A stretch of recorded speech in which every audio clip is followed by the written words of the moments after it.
गुजरात चुनाव में India news की टीम गुजरात के ग्राउंड रिपोर्ट पे आके हर चीज का कहीं ना कहीं विश्लेषण करके आप तक पहुंचा रही है। लेकिन इस बार मैं ग्राउंड रिपोर्ट में अलग अलग पार्टियां उम्मीदवार की बात नहीं करूंगा। इस बार मैं बात करने वाला हूं सिर्फ और सिर्फ उन लोगों की जो प्रधानमंत्री मोदी को करीबी तरीके से जानते हैं, जिनका बड़ा सहयोग उनको हमेशा मिला है और हर वक्त जबकि वो सीएम थे या सीएम भी नहीं थे तब वो उन अनगिनत लोगों में से कुछ लोग जिनके साथ बार बार प्रधानमंत्री मोदी मिलना चाहते थे, मिल रहे थे, उनके बारे में हम बात करेंगे। सबसे पहले मथुर सवाणी। जी हाँ, ये एक ऐसा नाम जिन्होंने समाज के लिए बहुत काम किया है। बहुत काम में मैं आपको बता दूं, गुजरात में बारिश तो हमेशा से होती थी, लेकिन पानी की समस्या सालों साल तक रहती थी। वो मोदी भी बखूबी जानते थे। इसीलिए जल संरक्षण योजना की अगर मैं बात करूं तो मथुर सवाणी ने इस योजना पे बड़ा काम किया और उसमें मोदी का सहयोग हमेशा रहा है। उनके अलावा इस दुनिया का सबसे बड़ा पाप कोई हो तो वो भ्रूण हत्या है। ये मैं नहीं, श्री कृष्ण ने महाभारत में बताया था। अब भ्रूण हत्या में खास तौर पे गुजरात भी कई तरीके से परेशान था। लेकिन आपको बता दूं कि बेटी बचाओ बेटी पढ़ाओ का जो अभियान था उसके पीछे भी किसी का हाथ हो तो मथुर सवाणी। और मथुर भाई सवाणी ने वहां पे उस योजना में भी बेटियों को बचाने और उनको पढ़ाने के लिए मोदी की सहायता ली थी। तो गुजरात के विकास में इनका बड़ा योगदान रहा है और हर योगदान में प्रधानमंत्री मोदी की मदद मिली है। लेकिन क्या है उनकी वास्तव में पूरी कहानी? कब वो मोदी को मिले थे, कितनी बार मिलना हुआ और जब भी मिले थे किस प्रकार से उनकी बातें शुरू होती थी और किस प्रकार से खत्म होती थी, और गुजरात को एक विकासशील मॉडल बनाने के लिए इन दोनों महानुभावों ने यानी मोदी जी और मथुर सवाणी ने कैसे मिलकर काम किया, चलिए सुनते हैं। दोस्तों, गुजरात चुनाव की अगर हम बात करें तो 2022 का ये चुनाव एकदम पास आ चुका है। हर मुद्दों पे ग्राउंड रिपोर्ट के साथ हमने बहुत सारी चीजें आपको दिखाई, बताई, समझाई। इन सब के बीच में एक चीज कोई कॉमन रही हो तो वो है आज के हमारे प्रधानमंत्री यानी कि गुजरात के खास युग पुरुष नरेंद्र मोदी जी। नरेंद्र मोदी की अगर जितनी भी बात करें उतनी कम है, लेकिन आज सिर्फ चुनाव की नहीं, आज हम सिर्फ नरेंद्र मोदी की बात करेंगे। हम जानेंगे, समझेंगे लोग क्यों उन्हें इतना पसंद करते हैं, क्यों इतना प्यार करते हैं, क्यों इतना उनको सम्मान देते हैं। हर चीज में सिर्फ वही चेहरा, वही नाम क्यों लोगों को चाहिए। नरेंद्र मोदी जब सूरत आते थे तो किनको मिलते थे, क्या करते थे? शुरुआत में जब वो सीएम नहीं थे, यानी कि 2001 के पहले की अगर बात करूं तो सूरत में किनको मिलते थे, कैसी उनकी लाइफस्टाइल थी, क्या वो पसंद करते थे, कहां रहते थे, क्या खाते पीते थे, किनसे बात करते थे। अगर उन सब के बारे में हमें जानना हो, समझना हो तो और कोई नहीं, मथुर भाई सवाणी से ज्यादा हमें अच्छे से कोई नहीं बता सकता। मथुर भाई सवाणी की अगर मैं बात करूं तो बहुत ही सारे समाज के उन्होंने काम किए, जन जागृति के काम किए। किरण हॉस्पिटल, हमेशा जब भी हम उनका नाम देते हैं तो किरण हॉस्पिटल की पहली छवि हमारे दिमाग में आती है। किरण हॉस्पिटल से जुड़ी बहुत सारी बातें भी हम करेंगे, लेकिन मथुर भाई सवाणी पद्मश्री विजेता है, समाज के बहुत ही सम्मानीय व्यक्ति हैं और नरेंद्र मोदी के खास लोगों में से एक। तो चलिए उनसे समझते, उन्हीं की जुबानी से सुनते हैं कि नरेंद्र मोदी जब सूरत आते तो क्या मिलते थे, कहां मिलते थे, कैसे मिलते थे, क्या वो पसंद करते थे, कैसे वो सारी जानी अनजानी बातें जो शायद अब तक आप तक नहीं पहुंची होगी। मधुर भाई, पहले तो बहुत बहुत स्वागत है इंडिया न्यूज में। मधुर भाई, जब भी नरेंद्र मोदी की हम बात करते हैं तो लोगों ने, बहुत सारे देश में लोगों ने उनको एक पीएम के तौर पे देखा है। अगर गुजरात की बात करूं 2001 7 अक्टूबर के बाद लोगों ने उनको सीएम के दृष्टिकोण से देखा है। लेकिन जब मथुर भाई आपकी बात करूं तो आप तब से जानते थे जब वो सीएम भी नहीं थे, तब से उनका जो विजन था देश के लिए, समाज के लिए, उनकी जो सोच थी वो आप बखूबी जानते हो। मैं चाहूंगा कि 1990 के दशक के टाइम जब आप उनसे मिलते थे, कैसे शुरुआत हुई थी, पहली मुलाकात उनसे कहां हुई थी और कैसे वो मुलाकात आगे बढ़ती गई?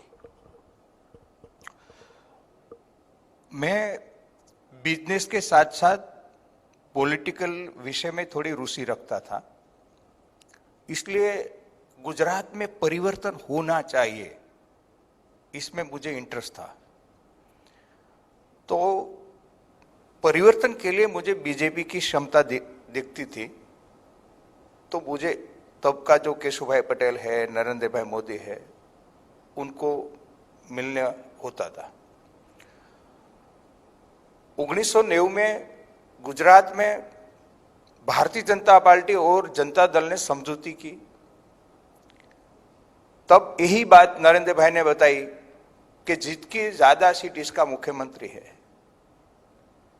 तो मेरा जो जन्मस्थल का गांव है भावनगर डिस्ट्रिक्ट में खोपाला, उसमें जो गढ़ड़ा उमराला की सीट बोलते हैं, तो ये बीजेपी को लड़नी थी। तो मुझे नरेंद्र भाई जिम्मेदारी थी कि वो सीट जीताने के लिए आपको काम करना पड़ेगा। तो मैंने 2 महीना लगातार काम किया और ये सीट 18,000 मत से हम जीत गए। तब से बार बार नरेंद्र भाई को मिलना होता था। नरेंद्र भाई जो संघ के प्रसारक थे तब मुझे नहीं पहचान थी, लेकिन वो जो भारतीय जनता पार्टी में आया तब से मैं उनको पहचानता था, वो भी मुझे पहचानता था। लेकिन बड़े मानव को तो हम सब पहचानता है, हमको ही पहचाने यही बड़ी बात होती है। उसका रहना अहमदाबाद मणिनगर संघ कार्यालय में होता था। एक छोटा सा कमरा था, इसमें एक वाइट टीवी था, 2 कुर्सी उसमें रहती थी। तो हम अहमदाबाद जाते थे, उनके साथ चर्चा करते थे, आगे क्या होगा, कैसे होगा, बहुत बहुत मार्गदर्शन होता था उनका। 1994 में सूरत में प्लेग आया, तो हमारा जो विस्तार है यही विस्तार में पहली असर थी और बहुत डेंजर वातावरण हो गया था। सूरत में थे सब सड़े गए थे। तब नरेंद्र भाई और अमित भाई शाह 200 की टीम लेकर, संघ के कार्यकर्ता की 200 लोगों की टीम लेकर सूरत आया। तो हमारे विस्तार में तो सब चले गए थे, लेकिन हम इधर रुके हुए थे क्योंकि जो सभी सफाई का वगैरह वगैरह काम में लगे हुए थे। तो जो 200 लोग आया था उनकी जिम्मेदारी जो 2-3 लोगों को दी थी, इसमें एक मैं भी था। तो 1 हफ्ता उनके साथ नरेंद्र भाई और अमित भाई के साथ काम करने का मौका मिला। पहले से नरेंद्र भाई के एक शिस्तबद्ध व्यवस्था में ये मानते हैं, वो परफेक्ट काम होना चाहिए, परफेक्ट प्रेजेंटेशन होना चाहिए, ऐसा उसका आग्रह हमेशा होता था। तो बहुत अच्छा सफाई का काम 1994 में प्लेग में नरेंद्र भाई और उसकी टीम के साथ हुआ। 1995 में गुजरात विधानसभा में जो 73 लोग का फर्स्ट लिस्ट जाहिर हुआ, तो इसमें मेरा नाम बोटाद विधानसभा के लिए आ गया। मेरे मन में एक विचार चलता था कि मुझे क्या करना चाहिए। तो मेरा आत्मा ना आवाज ये बोलते थे कि वो बिजनेस करना चाहिए, बिजनेस के साथ साथ समाज सेवा करना चाहिए, डायरेक्ट पॉलिटिकल में नहीं जाना चाहिए। तो मैंने केशुभाई पटेल को बताया मुझे चुनाव नहीं लड़नी है। तो केशुभाई ने बोला नहीं, चुनाव आपको लड़नी है, आपका परिवार में कोई ना बोलता है तो मुझे बताओ, मैं बात करता हूं। तो केशुभाई मेरी बात सुनता नहीं था। आपको लड़ना है जल्दी फॉर्म भर दो, ऐसा ही बोलता था। 2 दिन बाकी था, तब मोबाइल नहीं था। तो मैंने नरेंद्र भाई को फोन किया कि नरेंद्र भाई मेरा आत्मा यही आवाज बोलता है मुझे नहीं लड़ना है। तो नरेंद्र भाई ने कहा आप बोटाद नहीं तो दूसरी जगह लड़ना कोई चाहते हैं। मैं कहूँ नहीं, मुझे लड़ना ही नहीं है। तो नरेंद्र भाई ने बोला कि ठीक है, आप 1 कलाक के बाद मुझे फोन कीजिए, मैं केशुभाई राजकोट है उसके साथ बात कर लेता हूँ। तो मैंने 1 कलाक के बाद नरेंद्र भाई को फोन किया। तो नरेंद्र भाई ने बोला कि केशुभाई और मेरी बात हो गई है, आपको नहीं लड़ना है तो आपकी जिम्मेदारी है, 2 दिन बाकी है, कौन अच्छा उम्मीदवार है मुझे बता दो और कल फॉर्म भर दो। तो मैंने उम्मीदवार तय किया सूरत से और हमने दूसरे दिन भावनगर जाकर फॉर्म भरा दिया। तो नरेंद्र भाई के साथ ये बात चलती रहती। बाद में मैंने 1998 में पानी अभियान, जल संचय अभियान छेड़ा, क्योंकि हम बार बार बिजनेस के लिए विदेश में जाते थे, खास इजराइल देखते थे, तो हमारे मन में एक बात रहती थी कि हम और इजराइल साथ में आजाद हुआ, तो उन्होंने पहले दिन से पानी मैनेजमेंट के लिए काम किया, तो दुनिया को आज मार्गदर्शन दे सकते हैं, दुनिया उसमें से सीखती है। तो हम आज, हमारी आजादी के समय पानी की कमी नाम का शब्द ही नहीं था, तो हमारी क्या गलती हो गई? तो हमने पानी लेने की सोचा, पानी का मैनेजमेंट के लिए नहीं किया, पानी संग्रह को लेकर कोई व्यवस्था नहीं थी हमारे पास। नहीं सोचा ही नहीं, आयोजन ही नहीं किया, लेने के लिए आयोजन किया, पानी हमको चाहिए ऐसा ही सोचा है हमने। तो मुझे ऐसा लगा कि हमको एक अभियान चलाना चाहिए। तो मेरी बात कौन मानेगा, मैं तो एक डायमंड का व्यापारी था, मेरे मन में एक विचार आता था, तो मैं बड़े बड़े संतों वगैरह वगैरह के मिलता था, तो सबने बताया आपको विचार आया है तो आपको ही करना पड़ेगा, हम आपको सपोर्ट करेंगे। तो मेरे आत्मा के आवाज ने एक जवाब दिया कि दूसरों को और सरकार को कहने का अधिकार प्राप्त करना है तो खुद से, घर से, इसलिए खुद से गांव के एक मॉडल बनाना चाहिए, तब दूसरों को कहने का अधिकार प्राप्त होगा। तो मैंने 1998 मेरे गांव में 200 चेक डैम तालाब का हमारे गांव के सभी लोग को साथ में रखकर बहुत अच्छा मॉडल बनाया, उसका बहुत अच्छा परिणाम आया। तार बाद में मैंने पानी के लिए पद यात्रा की, सूरत में 12,000 लोग, गांव के लोग रहते हैं, उसको सभी को जागृत किया। और नरेंद्र भाई को ये काम बहुत गमता था, बहुत पसंद करते थे, तो एक काम के लिए हमको प्रोत्साहित करते थे, क्या मदद चाहिए, कैसे करना चाहिए, ऐसे ऐसे करना चाहिए। 2001 में वो मुख्यमंत्री बने, तो 15 दिन के बाद अहमदाबाद में सारूड़ी गुरुकुल में कार्यक्रम था, तो ये भी मंच ऊपर था, मैं भी मंच ऊपर था। तो मैंने नरेंद्र भाई को बोला, साहब मिलना है, समय अगो लेना चाहिए, लेकिन लिया नहीं है। तो गम्मत में उन्होंने बताया कि मिलना हो तो मेरे पास गाड़ी में दूसरों को मैं समय नहीं दिया, लेकिन मिलना है, कमेंट किया, मैं को मिलना है तो कि मेरे साथ गाड़ी में आ जाओ। वो सीएम हाउस हम पहुंचे, तो उन्होंने मुझे बताया कि जो जल संचय अभियान पिछले 5 साल से चल रहा है, इसमें क्या सुधार की जरूरत है। बड़ा सोच के एक आयोजन हो जाए और 5 साल का एक कार्यक्रम हो जाए। किस साल की बात कर रहे हो आप? 2001 में जो मुख्यमंत्री बना तब की बात, 7 अक्टूबर के बाद। तो मुख्यमंत्री बन के 15 दिन ही हुआ था, तो मैंने उसको बताया कि ऐसा ऐसा हो सकता है, तो इसमें दिक्कत क्या है, तो एक लिस्ट बना के मैंने दिया।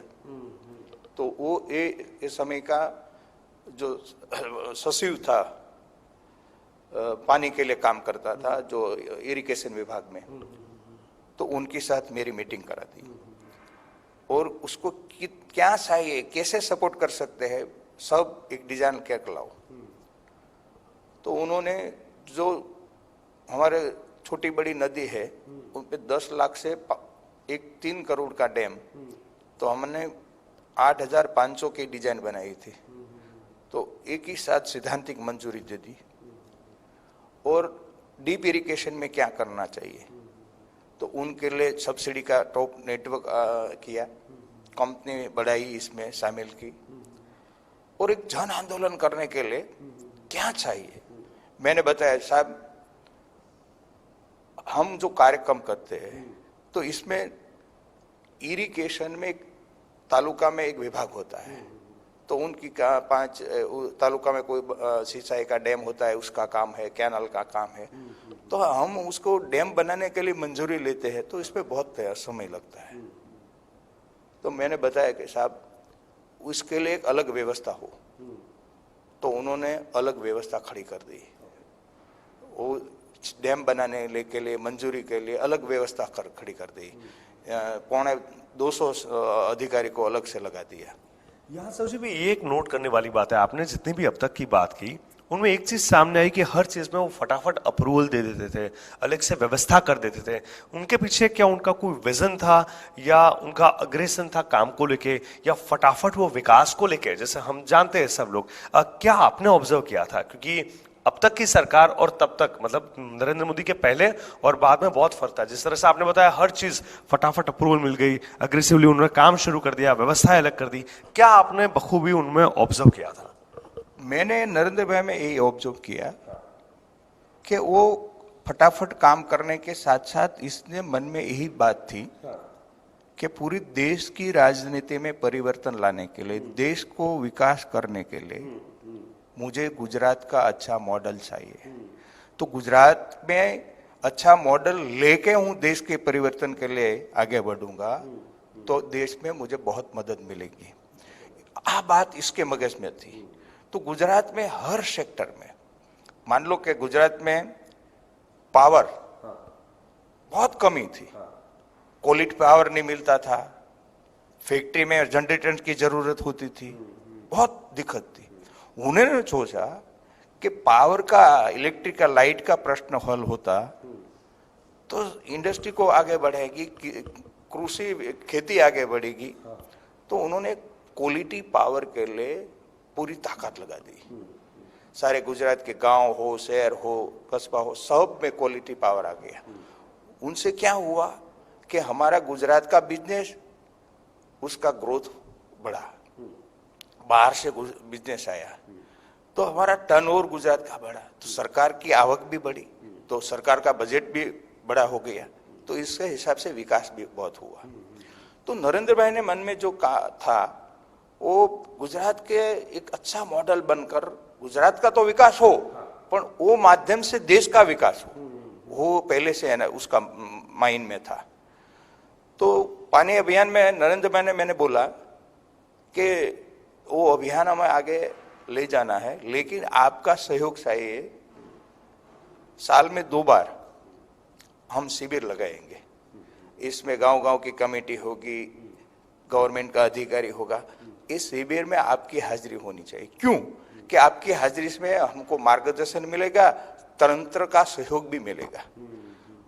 नरेंद्र भाई ने मुझे बताया कि आप आगे बढ़ो, आप कार्यक्रम की तारीख बता देना, हम ये तारीख में आ जाएंगे। आपको जो फॉर्मेलिटी में नहीं बनना है, आमंत्रण देना है, आना है, जाना है, इस कुछ नहीं करना है, मैं आ जाऊंगा। एक बात मुझे मैं बताता हूं आपको। एक कार्यक्रम था मेरा 4 बजे का, भावनगर डिस्ट्रिक्ट में। तो डीएसपी मुझे बताए 7 बजे की साहब की फ्लाइट है, साहब आने वाला नहीं है, क्या तैयारी चल रही है? मैंने डीएसपी को बताया कि आपको सत्तावार माहिती है? तो कहे नहीं। सत्तावार क्या है? तो क्या आने वाला है? तो कैसे आएगा? मैंने बोला कि मुझे विश्वास है आएगा। साहब हमारा कार्यक्रम में आने के लिए 2 बजे खुद के घर से तैयार होकर निकले, हमारे कार्यक्रम में आए, हमारे कार्यक्रम से डायरेक्ट अहमदाबाद एयरपोर्ट के चाइना जाने के लिए रवाना हो गए। तो ये एक काम के लिए उसकी जो कमिटमेंट था, नरेंद्र मोदी ने 12 साल में उस खुद का कार्यक्रम रद्द हुआ ऐसा मुझे मालूम नहीं है। उन्होंने तारीख दी तो रद्द नहीं होती थी। बिल्कुल। यहाँ पे और एक चीज है कि उनकी पकड़ बहुत स्ट्रांग थी सारे संगठन पे, सारे अधिकारियों पे, जिन जिन से वो काम लेते थे, जिनको देना चाहते थे, जिनके लिए काम करना चाहते थे। वहां जब उनका ऑर्डर रिलीज होता था तब से लेके काम जब संपन्न होता था तब तक पूरी प्रोसेस में, जिस तरह से आपने बताया, कभी रद्द नहीं होता था। उनकी क्या पकड़ थी? क्या उनकी स्ट्रिक्टनेस के हिसाब से उनकी पकड़ थी? उनके स्वभाव की कुछ अलग खासियत थी? क्योंकि कहते हैं ना कि कुछ लोगों के ऑरा ऐसे होते हैं, लोग अपने आप जुड़ना चाहते हैं। क्या विशेषता आपने दिखी कि जब नरेंद्र मोदी ने कुछ बोला था तो वो होकर ही रहता था? नरेंद्र मोदी में विशेष तो यही है, मान लो कि 5 मिनट आपको समय दिया तो क्वालिटी समय देते हैं, तो उसको आपका चेहरा भी याद रहता है और प्रश्न भी याद रहता है, नाम भी याद रहता है, वर्तमान में होते हैं। ये एक विशेषता है। दूसरी बात यह है कि राजनीति में सबसे ऊपर रहने के लिए प्रजा के साथ डायरेक्ट कनेक्ट होना चाहिए। तो नरेंद्र मोदी ऐसा नेता है कि प्रजा के साथ जोड़ सकते हैं। उसकी जो बात रखने की स्टाइल है, उसका जीवन है, उसकी कार्य पद्धति है, उसकी पर्सनालिटी है, उसका मान लो कि संपत्ति के पास के आर्थिक बाबत में कोई इंटरेस्ट नहीं है, साफ सुथरा जीवन है, वो सभी के लिए प्रजा उसके साथ जुड़ती है, उसका एक आभा बनती है। वो नरेंद्र मोदी में है। खासतौर पे जब कहीं भी हमने देखा है कि कई लोग बोलते हैं उद्योगपतियों की सरकार, ये वो राजकारण में ऐसी चीजें होती रहती है, लेकिन जो आपने जर्नी बताई वहां मैंने ऑब्जर्व किया कि बहुत सारे छोटे छोटे गांव, रूरल एरियाज और वहां के सारे कार्यक्रमों में उन्होंने बखूबी इंटरेस्ट दिखाया है। ठीक है, तो ऐसा नहीं है कि सिर्फ बड़े लोग या इंफ्रास्ट्रक्चर बेस या जो बड़े इन्वेस्टर्स हो सिर्फ वहां तक उनका ध्यान सीमित नहीं था। हर वो छोटे लोगों को सारी सुविधा मिले और एक अच्छा जीवन और सारी चीजें वहां तक पहुंचे। गुजरात में बखूबी काम किया है। तो ये प्रोसेस में कैसे कैसे लोगों से वो संपर्क करते थे, किस हिसाब से करते थे? मैं उदाहरण देता हूं। छोटे लोग की चिंता नरेंद्र मोदी करते थे, उसका एक मैं उदाहरण देता हूं। 2007 में एक हमने बड़ा कार्यक्रम सूरत में रखा था, इलेक्शन था। तो एक कार्यक्रम में 1 लाख से ज्यादा लोग इकट्ठे हुए थे। एक कार्यक्रम में जो विरोधी लोगों ने डिस्टर्ब करने के लिए जो पार्किंग में आग लगाई, इसमें 50 टू व्हील आग में आ गया, जल गया। कार्यक्रम खत्म हो गया। वो एयरपोर्ट पहुंचा। एयरपोर्ट से उन्होंने पुलिस के पास सामने उसकी माहिती ली कि क्या क्या हुआ। तुरंत उन्होंने मुझे फोन किया कि जो 50 टू व्हील जल गया है किसका है, उनको अगले रविवार देने के कार्यक्रम रख दो, मैं आ जाऊंगा। तो वो कार्यक्रम में हमने लोगों के पास पैसा इकट्ठा करके उसको होंडा देने के आयोजन बना दिया। नरेंद्र भाई आ गया, उसको अर्पण कर दिया। तो छोटे लोगों के दिग्गज भी है, जो उसमें कैसे उसकी पीड़ा है, उसका खुद का एक कारीगर है, उसका टू व्हीलर जो आग से बल गया, तो उसको तो बहुत नुकसान हो गया, जल गया है, तो उसको सपोर्ट कैसे हो सके। तो उन्होंने सूरत के एयरपोर्ट से ही मुझे बता दिया कि ऐसा करना है, अगले रविवार में आ जाता हूँ। सूरत में बहुत बड़ी बाढ़ आई थी, 2006 की बात करो। हाँ, 6 में। तो नरेंद्र भाई सूरत में कार्यालय कर लिया था सीएम का, और घूम घूम कर सभी को प्रोत्साहित करते थे। मैंने बाहर आने के पहले मुझे बता दिया था कि जो पहले जो बाढ़ आया था इससे ज्यादा आने वाला है। अच्छा। तो आपको एक कोई ऊंचाण वाले विस्तार में बड़े कैंप रखना है, फूड के लिए शुरू कर दो। तो हमने बहुत बड़ा कैंप शुरू कर दिया था। बाद में सफाई के लिए हमारे पास सौराष्ट्र जलधारा ट्रस्ट का 40 जीसीबी मशीन था। तो रात 1 बजे कमिश्नर मुझे बुलाने आया कि साहब अभी बुलाते हैं। तो मुझे बोला कि वो जलधारा का मशीन क्या है, जीसीबी मशीन, आप सफाई में उसको लगा दो। तो मैंने बताया कि साहब जो जलधारा का मशीन है तो सौराष्ट्र में है, और उसका जो ड्राइवर होता है, हम सोमासा के ऋतु में उसको, बिहार का है तो बिहार में भेज देते हैं। सोमासा में जल संचय का काम नहीं होता है, तो 4 महीने की रजा होती है। तो कौन सी डिस्ट्रिक्ट में है, मुझे लिस्ट दे दो, मैं बिहार भेज देता हूँ। सभी ड्राइवर को तत्काल इकट्ठा कर बड़ोड़ा प्लेन में आ गया सभी ड्राइवर। वो नरेंद्र भाई ने सूचना दी थी और सब आ गया। हमारा जो जेसीबी मशीन था, कलेक्टर को सूचना दी, भावनगर से सब लाने की व्यवस्था कर दो। हमको 200 ट्रक की व्यवस्था कर दी। हमारी सारी टीम सफाई में लग गई। तो खुद कोई भी प्रश्न होता है तो तत्काल उकेल के लिए उसके पास उपाय था। अच्छा, मुझे ये जानना है कि वो जब भी सूरत आते थे, किनको मिलते थे, आपसे हमेशा मुलाकात उनकी ज्यादातर हुई है, क्या वो पसंद करते थे, कौन सा नाश्ता उनका फेवरेट था, कहाँ वो जाने की बात करते थे, ऐसी बहुत सारी चीजें होगी, सिर्फ आप ही को पता होगी। मैं चाहूंगा हमारी ऑडियंस को भी आप बताएं कि किस प्रकार के उनके नेचर की विशेषता थी। हर एक के कुछ शौक होते हैं, सुबह के, शाम के, तो क्या उनकी लाइफस्टाइल रही जब वो सीएम थे, पीएम बनने के बाद भी आपको मिले हैं, उसके पहले सीएम के पहले भी आपको मिले, क्या क्या जब सूरत आते थे तो क्या क्या उनकी खासियत रहती थी, क्या क्या वो पसंद करते थे? पहले तो ये जो भोजन की बात है, तो लोगों के बीच में नाश्ता करना, भोजन करना ऐसा उसका नहीं रहते थे। वो फ्रेश होते हैं तो यही रूम में उसका जो ब्रेकफास्ट होता है वो खत्म कर लेते थे। लोगों के बीच में ऐसा करना है उसको वो पसंद नहीं था।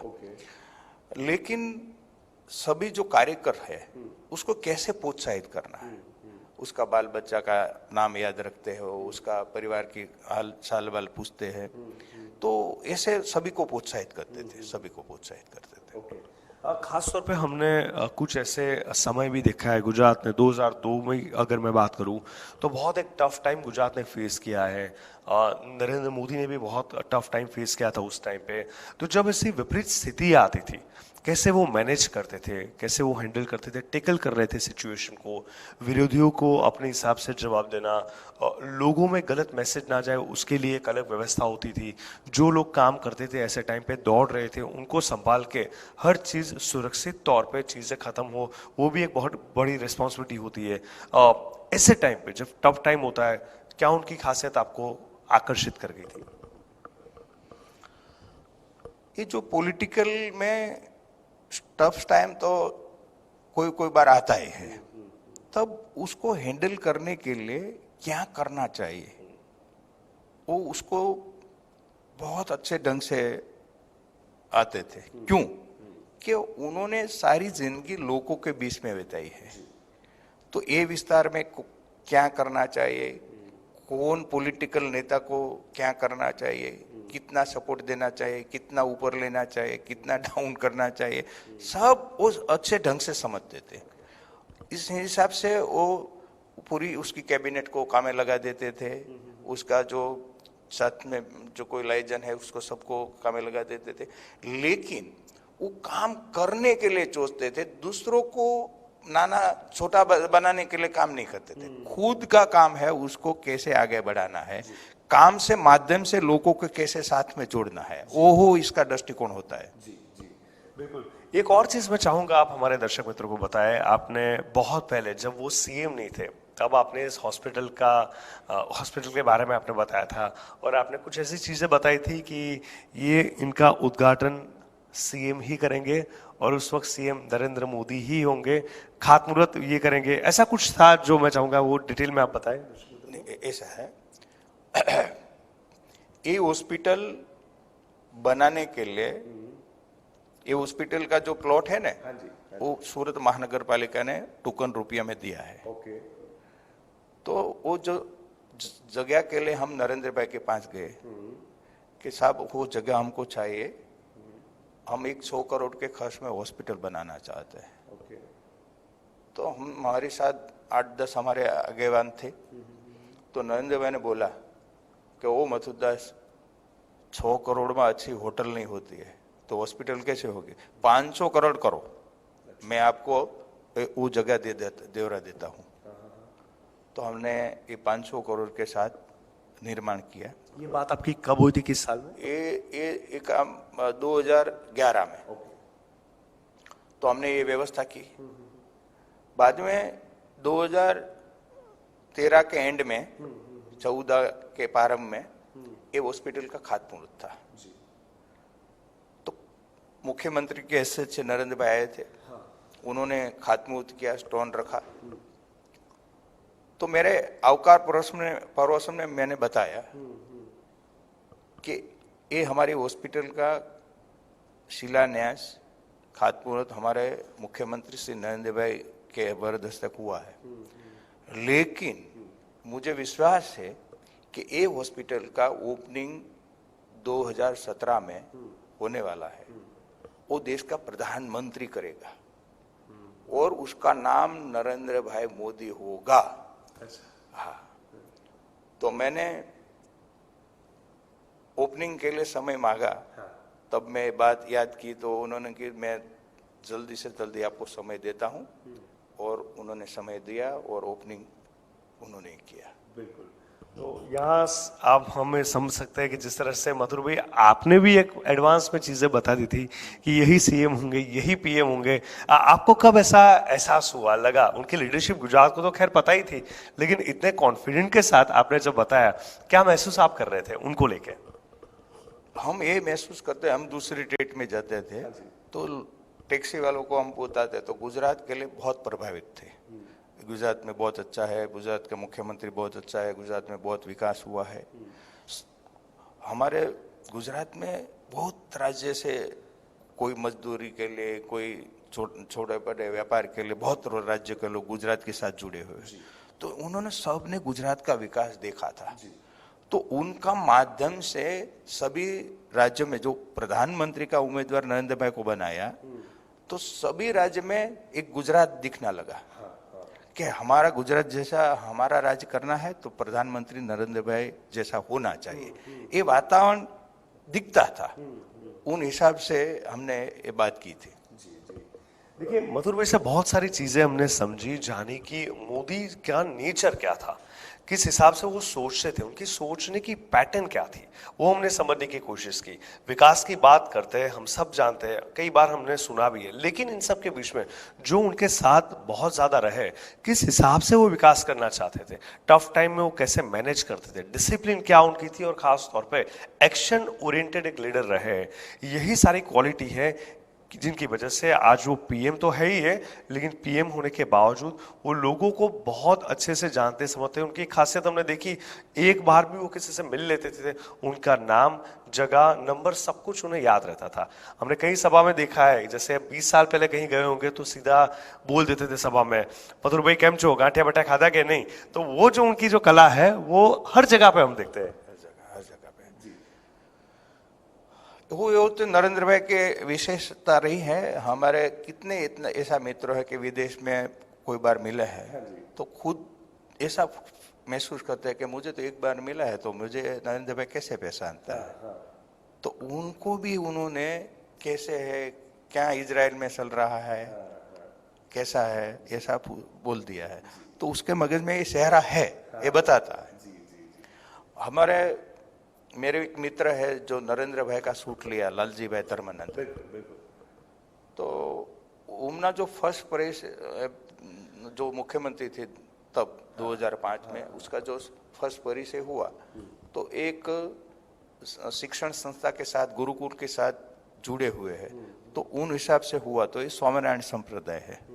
तो लालजी भाई एक ये गुरुकुल का विद्यार्थी है, तो स्वामीनारायण संप्रदाय के साथ जुड़ा है, ऐसा नरेंद्र भाई ने माइंड में सेट हुआ। तो जब लालजी भाई मेरे साथ हो तो जय स्वामीनारायण लालजी भाई ऐसा बोले, तो प्रधानमंत्री बन गया। 2 साल हो गया। चाइना के प्रधानमंत्री अहमदाबाद आए थे रिवरफ्रंट में, तब होटल हयात में 50-60 लोगों को एक डिनर था। तो मैं और लालजी भाई डिनर में था। तो एक टेबल ऊपर हम बैठा था, तो लालजी भाई बोला कि अब नरेंद्र भाई भूल गया होगा कि अब तो कितना बड़ा कार्यक्रम हुआ, अब मेरा नाम स्वामीनारायण नहीं बोलेगा।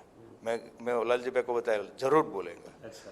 तो मिलने आया नरेंद्र भाई, तो लालजी भाई को बोला कि जय स्वामीनारायण लालजी भाई। अच्छा। तो वो जो है लालजी भाई सोचते थे कि क्या प्रधानमंत्री बन गया, दुनिया में जाना है, कितना कितना कितना लोगों को मिलना है, तो आप नहीं रहेगा याद, तो रहा याद हो गया। बिल्कुल, यही एक खासियत थी, जब भी जिनको मिलते थे नाम से बुलाते थे। सिर्फ नाम को बुलाना एक फॉर्मेलिटी नहीं थी, वो अपनापन उनके चेहरे में, उनकी आवाज में, उनके शब्दों में हमेशा देखने को मिला। यही खासियत हमने मथुर भाई से जानी। चलिए अब हम दिखाते आपको मथुर भाई के बहुत सारे प्रोजेक्ट, बहुत सारे अभियान, बहुत सारे कार्य 1990 से लेके 2022 तक जो हुए, गुजरात की भूमि के लिए बहुत जरूरी थे। उनमें से एक बेटी बचाओ अभियान भी है, पानी का संग्रह का भी है, बहुत सारे जहां नरेंद्र मोदी की उपस्थिति थी, उनका बड़ा सहयोग था। चलिए हम अलग अलग फोटो के साथ आपको दिखाते हैं कौन से वो कार्य थे। गुजरात के विकास में जिन जिन प्रोजेक्ट का बड़ा महत्व रहा है, खास तौर पे मथुर भाई के साथ नरेंद्र मोदी मिलकर किन किन चीजों पे गए, आगे काम किया और आज गुजरात देश में एक विकास मॉडल बना है, उस सारे प्रोजेक्ट के बारे में हम आपको दिखाते हैं। आप देख सकते हैं बहुत सारे फोटो है, मथुर भाई से जानेंगे, समझेंगे कहाँ किस हिसाब से वो कार्यक्रम हुआ, कौन कौन बड़ी हस्तियां उनमें थी, कहाँ कहाँ नरेंद्र मोदी का योगदान था, क्या बातें हुई थी। वो चलिए शुरुआत करते हैं पहले फोटो से। जहां जहां लेजर लाइट होगी उस गुजरात में पानी की बहुत कमी थी। हमने 1998 में एक जल संचय अभियान छेड़ा जी। तब केशुभाई मुख्यमंत्री थे और बहुत उन्होंने सहयोग किया। बाद में नरेंद्र भाई मुख्यमंत्री बना जी। तो नरेंद्र भाई ने एक काम को आगे बढ़ाने के लिए बहुत योजनाएं दी और बहुत सहयोग किया। हमारे सब शिविर में ये आते थे, प्रोत्साहित करते थे, आगे बढ़ाने थे, प्रश्नों को हल करते थे। तो अब गुजरात में 2 लाख से ज्यादा चेक डैम हुआ है और डीप इरिगेशन में 96 लाख हेक्टेयर में से 24 लाख हेक्टेयर में डीप इरिगेशन એટલે કે वैज्ञानिक पद्धति से खेती होती है। तब गुजरात का खेत का उत्पादन 7,000 करोड़ का था, अभी 1,75,000 करोड़ में हो गया है। और साथ में उन्होंने जो मान लो कि कॉटन है तो कॉटन को हब बनाने के लिए, उसमें कॉटन होता है तो कॉटन में से एम कैसे हो तो उनके लिए भी इन्होंने अच्छी योजना बनाई। इनके लिए हमारे गुजरात का बहुत विकास हुआ। जो हमारा बेटी बचाओ अभियान हो कि जल संचय अभियान हो कि वगैरह वगैरह अभियान में नरेंद्र भाई 18 बार आया है तो उन्होंने बहुत हमको सपोर्ट दिया। सभी बहुत कार्यक्रम में आया है, इसमें आया है। तो नरेंद्र भाई हमारे बहुत सम्मेलन में आया है, कार्यक्रम में सभी अलग अलग तस्वीर है। तो नरेंद्र भाई ने बहुत पानी बचाओ बेटी बचाओ अभियान में बहुत काम किया है। हमने एक बेटी बचाओ महालाडू का कार्यक्रम किया था, हमने सर्वे समाज बेटी बचाओ याद, तो उनको साथ रखने हमने किया। नरेंद्र भाई ने ये बताया था सब ये अभियान पहुंचा दिया है। तो नरेंद्र भाई के साथ मुझे साइना के एक कार्यक्रम में भी जाना में साथ में है। तो हमने एक बड़ा हॉस्पिटल बनाया। तो हॉस्पिटल का जो खातमुहूर्त किया था तब मैंने बताया 17 में ये हॉस्पिटल का ओपनिंग होगा, ये हमारा देश का प्रधानमंत्री करेगा, उसका नाम नरेंद्र मोदी होगा। और वो ओपनिंग नरेंद्र मोदी ने वो हॉस्पिटल था। तो विश्व का नंबर 1 70 लाख स्क्वायर फुट का 4,200 व्यापारी का ये डायमंड बूस्ट कर रहा है। तो बहुत सही हो गया। बिल्कुल बिल्कुल। कुछ और तस्वीरें हम जानना समझने की कोशिश करेंगे। ये तस्वीर दिखाएगा क्योंकि पानी को लेकर बहुत जरूरत है। सौराष्ट्र में वो हमारे सौराष्ट्र में पानी की पीने के लिए पानी आता था, लेकिन हमारे गुजरात में तो 1987 में पीने के लिए राजकोट ट्रेन से पानी जाता था। तो हमारे पास पानी की कमी थी, लेकिन हमारे जल बहुत अच्छा परिणाम है। एक कुआ सलोचल हो गया। बिल्कुल बिल्कुल। और एक चीजें उद्घाटन हो रही है, ऐसा लग रहा है। क्या था ये इवेंट? ये जो सूरत में एक बड़ा कार्यक्रम था गुजरात भाई और मुरारी बाबू की हाजिरी में मैंने कार्यक्रम रखा था। तो ये कार्यक्रम की एक तस्वीर है। मोदी जी जब पास आकर सीधा आपको समझने की कोशिश करेंगे कि क्या वो कहने की कोशिश करते हैं, कुछ बातें इनकी भी बताइए। उसको हम साथ रखते हैं, उसको हम प्रोत्साहित करते हैं, वो ही मैसेज देने के लिए प्रयास करते हैं। बिल्कुल बिल्कुल। तो आप देख सकते हो कि हर तस्वीर में और विकास से जुड़ी हुई चीजें यहाँ पे साफ तौर पे दिख रही है। और हर तस्वीर में चाहे पानी की बात हो, बेटी बचाओ की बात हो, एजुकेशन की बात हो, हर चीज पे नरेंद्र मोदी का योगदान रहा है मथुर भाई के साथ। और हर जगह पे ऐसा नहीं कि सूरत में बने हम यहाँ खड़े हैं किरण हॉस्पिटल सूरत में, लेकिन गुजरात के हर जिले में हर शहर में मोदी जी ने विकास को लेकर बहुत सारी चीजें यहाँ पे की हुई है। हर खातमुहूर्त, हर उद्घाटन, हर लोकार्पण, हर बड़े व्यक्तित्व के साथ और कथाकार, मतलब ऐसा ही नहीं कि सिर्फ बिजनेसमैन, हर वो लोग जो समाज से जुड़े हुए, समाज को दिशा देने की कोशिश कर रहे थे, उनके साथ जुड़कर विकास के कार्य किए हुए। तो मधुर भाई आपके साथ मिलकर बड़ा अच्छा लगा। बिल्कुल बिल्कुल। जिस तरह से आपने लोगों को दिखाया, बताया, समझाया कि मोदी जी का क्या व्यक्तित्व रहा है, क्या उनका नेचर का हिस्सा रहा, क्या उनको सबसे ज्यादा पसंद है, क्या वो करते थे, हर वो चीज जो लोगों तक पहुंचाए उनके लिए बड़ा धन्यवाद। तो दोस्तों ये थे मथुर भाई सवानी, पद्मश्री विजेता, और जिन्होंने समाज को लेके बहुत सारे कार्य किए। हम उम्मीद करते हैं कि आगे भी वो बहुत कार्य करेंगे और खास तौर पे मोदी जी के बहुत ही करीबी लोगों में से एक है और जिन्होंने बताया कि मोदी जी की क्या विशेषता थी। हमारे एपिसोड में बस इतना ही। नमस्कार।